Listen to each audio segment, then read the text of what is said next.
그래서 뭐 자주 제가 인용하는 구절이지만은 또 하나 예를 들어보도록 하겠습니다.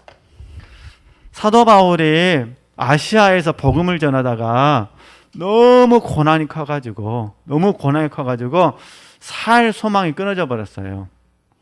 이때 하나님이 역사하시거든요. 이때 역사하신 하나님을 통해서 사도 바울이 두 가지를 깨닫게 돼요. 그러니까 살 소망이 끊어졌는데 하나님이 역사하셔가지고 하나님이 사도 바울을 살려주셨어요. 이거 응답하심이잖아요. 근데 이 사건을 통해서 사도 바울은 두 가지 하나님의 깊은 경륜을 깨닫게 되거든요. 그 첫 번째가 뭐냐면은 자기를 의뢰하지 말고, 누구만 의뢰하라고요? 하나님만 의뢰하기를 원하심을 깨닫는 거예요. 자기를 의뢰하는 게 교만이잖아요. 그러잖아요. 하나님께 독립하는 거니까, 육체를 신뢰하는 거니까, 자기를 의뢰하지 말고 누구만 의뢰하라고요? 하나님만 전적으로 의뢰하라고 깨닫는 거예요. 그 하나님을 깨달았고, 두 번째는 고통 가운데 하나님의 이루하심을 깨닫는 거예요. 아, 하나님은 이루하시는 하나님이다. 그러니까 하나님은 나를 이루하기를 원하시고 하나님은 나를 통해서 너희들을 이루하기를 원하신다. 이루의 하나님을 깨달은 거죠. 그러니까 사도 바울의 입장에서는 계속해서 묵상하는 거예요. 자, 그러면 제가 방금 말씀드렸던 부분이 고린도후서 1장이거든요. 잠깐 봐보실까요? 네. 8절 9절 말씀 보겠습니다. 계속 보시죠. 제가 읽으면 설명하겠습니다. 형제들아, 우리가 아시아에서 당한 환난을 너희가 알지 못하기를 원치 아니하노니 심해지나도록 심한 고생을 받아, 그러잖아요. 살 소망까지 끊어졌다는 거예요. 그리고 마음에는요, 사형 선고를 받은 줄 알았으니 이는, 근데 하나님 살려주신 거예요. 이는 우리로 자기를 뭐하지 말고요, 의뢰하지 말고 오직 죽은 자를 다시 살리시는 하나님만 의뢰하게 하심이라, 이 깨달았다는 거예요. 그리고 1장 3절 말씀, 찬송하려더라. 그는 우리 주 예수 그리스도의 하나님이시여 자비의 아버지시여 모든 위로의 뭐란 거죠? 하나님이시며 우리의 모든 환난 중에서 우리를 위로하사 우리로 하여금 하나님께 받는 위로로서 모든 환난 중에 있는 자들을 능히 뭐란 거죠? 위로하게 하시는 이시로다. 위로하신 하나님을 깨달았다, 그런 부분이에요. 그래가지고 10절 말씀 보겠습니다. 10절 말씀 이렇게 표현하잖아요. 그가 이같이 큰 사망에서 우리를 건지셨고 또 뭐란 거예요? 또 건지시리라. 앞으로도 건지실 것이다. 또 이후에도 건지시기를 뭐란 거죠? 그를 의지하여 바라노라, 이렇게 말하잖아요. 그죠? 그러니까 사도 바울은 하나님을 아는 지식이 있었기 때문에 그 지식을 가지고 계속해서 삶에서 다가올 환난을 대입을 시킨 거예요. 하나님께서 붙들어 주실 것이다. 하나님께서 도와주실 것이다. 하나님께서 합력하여 선을 이루실 것이다. 이렇게 말했다, 그런 부분입니다. 그 다음에 이제 7장 말씀으로 가서요. 7장 5절 말씀 보면은 7장 5절 말씀, 우리가 마게도냐에 이르렀을 때에도, 그러잖아요. 이르렀을 때에도, 그러니까 또 그래, 또 환란이 있었다, 그 말이잖아요. 우리 육체가 편치 못하고 사방으로 환란을 당하여 밖으로는 다툼이요 안으로는 두려움이라. 그러나 비천한 자들을 이루하시는, 또 이루하시는 하나님을 만나잖아요. 하나님이 디도의 엄으로 우리를 이루해 주셨다는 거예요. 저의 온 것뿐만 아니요 오직 저가 너희에게 받은 그 이로로 이루하고 너희의 사모함과 애통함과 나를 위하여 열심히 있는 것을 우리에게 구함으로 나로 더욱 뭐 하겠다는 거죠? 기쁘게 하였느니라, 이렇게 되잖아요. 아멘. 그러면 누가 하셨냐? 하나님께서 하셨다는 거예요. 이게 지금 제가 처음에 그랬잖아요. 하나님과 교통하는 사람은 사람과도 영적으로 교통한다 그랬잖아요. 그러니까 사도 바울은 하나님과 교통하는 사람이었지만 또 누구하고 교통하는 거죠? 지금 사람과의 영적인 교통이 필요한 거예요. 디도를 통해서 위로를 받고 디도가 가져다 준 고린도 교인들의 변화된 모습을 통해서 또 위로하시고, 이게 영적인 교통이 이루어지는 부분이죠. 그러니까 마찬가지로 저나 우리 지체들께서 이제 기도 응답이 있으시다면 참 감사할 일입니다. 그러나 이제 우리가 진리 단계로 나가기 위해서는 어떻게 하자는 거죠? 진리 단계 나가기 위해서는 기도 응답이 있다면 그 기도 응답을 통해서 하나님이 왜 응답하셨는지, 그 응답하는 과정 속에서 나는 어떤 하나님을 만났는지를 우리가 감각할 수 있으셨으면 좋겠다, 그런 부분이에요. 그래야 내가 하나님과 나와 관계가 더 깊어지고 넓혀지게 되는 거잖아요. 그래야 하나님과 소통할 수 있으니까 그런 부분들 이해하시면 되시고요. 나머지는 그냥 유임을 보시면 됩니다. 그 다음에 3번. 우리의 영혼으로 주님과 교통하는 삶을 살기 위해서 몇 가지 더 훈련이 있는데 한번 잠깐 보도록 하겠습니다. 첫 번째는 번호는 없습니다만 중요한 거는 우리가 날마다 하나님과 교통하는 삶을 살기 위해서는요, 자아와 소욕이 거절되어야 돼요.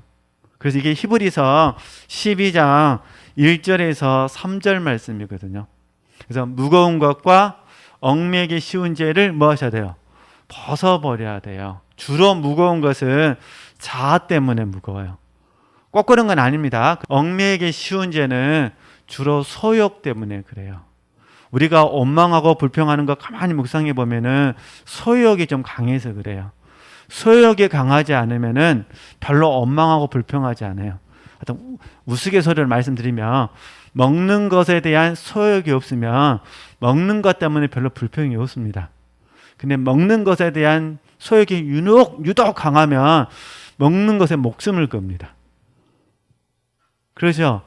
자아와 소욕이란 부분은 각자 하나님 주신 감독이 좀 차이는 있습니다만, 그러나 혹시 성령께서 만약에 우리에게 자아와 소욕을 거절하라고 말씀하신다면 그게 거절되어야 사실은 주님과 우리와 교통이 회복이 되거든요.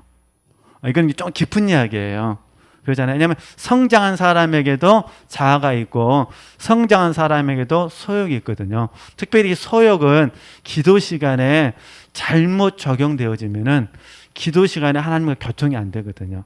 하나님은 버리기를 원하시는데 나는 계속해서 하나님께 달라고만 하면 남들이 보기에는 얼마나 간절한 기도예요. 그러잖아요. 사실은 이게 욕망이죠, 욕망. 욕심하고 맞물린 경우가 많다, 그런 부분이에요. 그래서 이제 하나님께서 지어버렸는데 지족과 자족을 먼저 우리에게 가르쳐 주시는 거죠. 그래서 이런 자아와 소욕이 거절돼야 돼요. 내려놔져야 되는 그런 부분이에요. 하나님께 내려놔지고 어제 우리는 믿음의 주여 또한 우리를 온전케 하신 인 예수 그리스도만을 바라보셔야 돼요.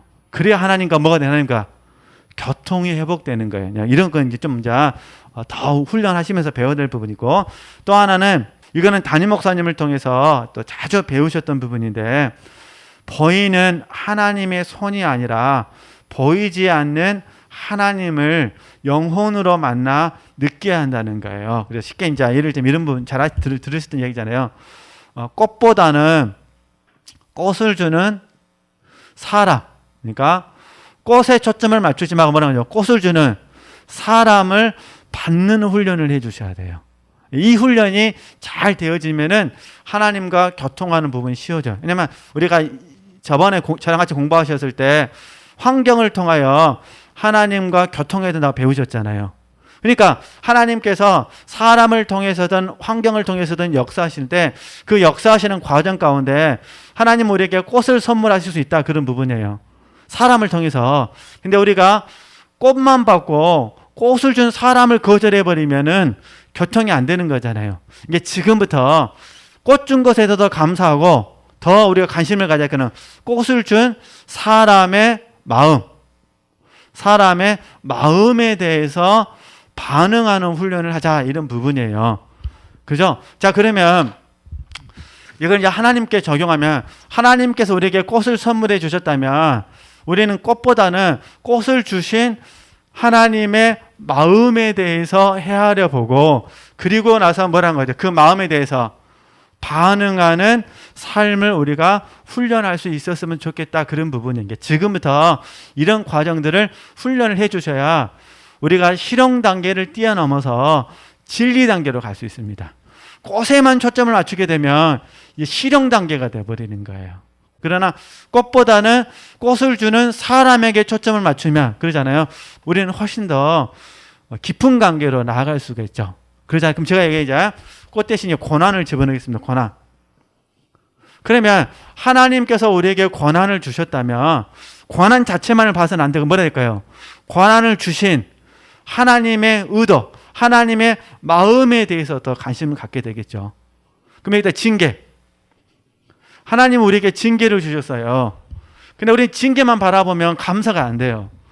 그러나 징계를 부득불 주실 수밖에 없는 하나님의 마음을 헤아린다면, 그 마음이 사랑으로 받아진다면, 그럼 나는 지금 징계를 통해서 사랑을 배우는 거잖아요. 그러니까 꽃을 통해서도 사랑을 배우고, 고난을 통해서도 사랑을 배우고, 그 다음에요, 징계를 통해서도 사랑을 배우게 되는 거죠. 사랑의 목적은 성장을 돕는 거라고 배우셨으니까 성장과 연결한다면 거룩함이잖아요. 거룩함. 이렇게 적용하게 되면 우리는 계속해서 삶의 현장 속에서 하나님의 사랑을 배울 수 있다. 그런 부분입니다. 제가 이제 마무리 지을게요. 혼자 가끔 이제 그 생각을 해봤어요. 하나님께서 저를 어렸을 때부터 가난한 어떤 삶의 현장으로 인도하지 아니하시고 만약에 부자, 재벌 3세라든가 이렇게 부자로 만약에 저를 키우셨다면 과연 내가 이 시간에 영적인 훈련에 더 힘쓰거나 하나님을 사랑하는 데 있어서 더 힘쓸 수 있을까를 생각을 해봤어요. 지금 제 생각에는 안 그럴 것 같아요. 만약에 제가 재벌 3세로 태어났다면 지금 교회 갈 시간이 어디가 있습니까? 회사 물려받기 위해서 말로 표현하지 못하는 스트레스를 받아가면서 지금 이렇게 힘쓰고 있겠죠. 그러니까 남들이 보기에는 멋있어 보일 수도 있잖아요. 남들이 보기에는 재벌 3세니까. 그러나 사실 하나님 앞에서는 아무것도 아니잖아요. 그걸 생각하면서 한편으로는 또 하나님께 많이 감사를 드렸고, 또 한편으로는 과거에 철없던 저의 그 어리석음에 대해서 또 회개하는 시간을 갖기도 했습니다. 우리 지체들께서도 말씀 안 하시지만 어렸을 때 막 철없이 막 생각하셨던 부분이 있잖아요. 자아와 소욕에 사로잡혀가지고 막 이렇게 생각이 없으셨습니까? 네, 저는 좀 허황된 게 좀 많이 있었던 것 같아요. 시골에 살면서 현실은 불가능하니까 이상 속에서 많이 살았던 것 같아요. 그래서 그냥 주변 분들이 저한테 똥구적 찢어지게 가난한 놈이 생각은 커가지고 너 인생이 피곤하겠다고 하여튼 피곤하게 살았습니다. 네, 왜냐하면 생각은 소욕 가운데 크고 현실은 아무것도 없고 그런데 어찌됐든 그 과정 가운데 하나님이 이제 저를 우리 훈련원에 보내셔가지고 잘못된 생각, 허탄한 생각, 이렇게 욕망 이런 것들을 다 깨닫게 하시고 다 이렇게 비우게 하시고 주님만을 바라보게 하면서 정말 주님과 교통하는 삶이 우리 인생의 마지막 평가구나. 그래서 찾지는 않았지만은 가끔 제가 인용하는 말씀이라 일부러 찾지는 않았습니다. 이게 저와 여러분의 마지막 평가는 딱 하나예요. 하나님의 뜻을 쫓아 섬기다가 죽었다. 그거밖에 없는 거예요. 그게 옳은 행실이잖아요. 그죠? 옳은 행실. 주님의 뜻을 쫓아 섬기다가 죽었다. 나머지는 정도의 차이가 있는 것 같아요. 좀 더 많이 누렸냐? 좀 더 많이 편하게 살았냐? 좀 더 일을 많이 했냐? 뭐 이런 부분이 있겠죠. 그러나 핵심은 주님의 뜻을 쫓아 섬기다가 죽는 거니까 그렇게 하시고 우리가 영교의 기능이 잘 개발되어져서 정말 하나님 앞에 우리 다윗처럼 하나님 마음에 합한 사람이 되도록 더욱더 훈련할 수 있으셨으면 좋겠다. 그래서 제가 다윗을 인용했던 부분도 그런 부분이거든요.